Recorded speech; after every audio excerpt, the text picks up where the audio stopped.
Jackie. Thank you, Mr. President. As you travel the country, you also take credit for tightening regulations on Wall Street through the Dodd-Frank law and about your efforts to combat income inequality. There's this movement, Occupy Wall Street, which has spread from Wall Street to other cities. They clearly don't think that you or Republicans have done enough, that you're in fact part of the problem. Are you following this movement, and what would you say to its people that are attracted to it? Obviously, I've heard of it. I've seen it on television. I think it expresses the frustrations that the American people feel, that we had the biggest financial crisis since the Great Depression, huge collateral damage all throughout the country, all across Main Street. And yet, you're still seeing some of the same folks who acted irresponsibly trying to fight efforts to crack down on abusive practices that got us into this problem in the first place. So yes, I think people are frustrated, and the protesters are giving voice to a more broad-based frustration about how our financial system works. Now keep in mind, I have said before, and I will continue to repeat, we have to have a strong, effective financial sector in order for us to grow. And I used up a lot of political capital, and I've got the dings and bruises to prove it, in order to make sure that we prevented a financial meltdown and that banks stayed afloat. And that was the right thing to do, because had we seen a financial collapse, then the damage to the American economy would have been even worse.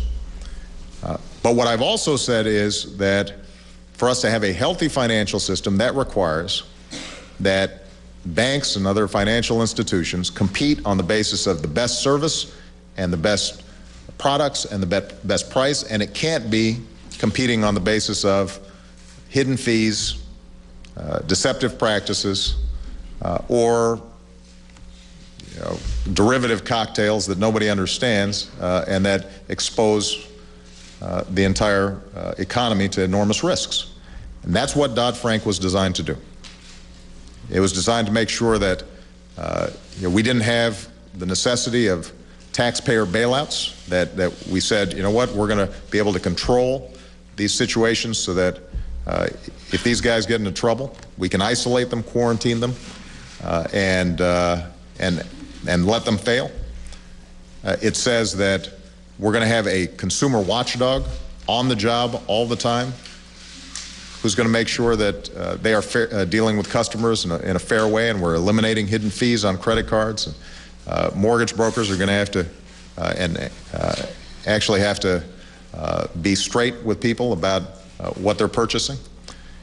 And what we've seen over the last year is not only did the financial sector with the Republican Party in Congress fight us every inch of the way, but now you've got these same folks suggesting that we should roll back all those reforms and go back to the way it was before the crisis.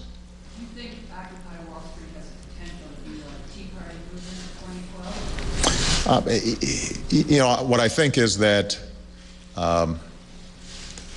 the American people understand that not everybody's been following the rules. That Wall Street is an example of that. That folks who are working hard every single day, getting up, going to the job, loyal to their companies, that used to be the essence of the American dream. That's how you got ahead, the old-fashioned way. And these days, a lot of folks who are doing the right thing aren't rewarded, and a lot of folks who aren't doing the right thing are rewarded. And that's going to express itself politically in 2012 and beyond, until people feel like, once again, we're getting back to some old-fashioned American values in which, if you're a banker, then you are making your money by making prudent loans to businesses and individuals to build plants and equipment and hire workers that are creating goods and products that are building the economy and benefiting everybody.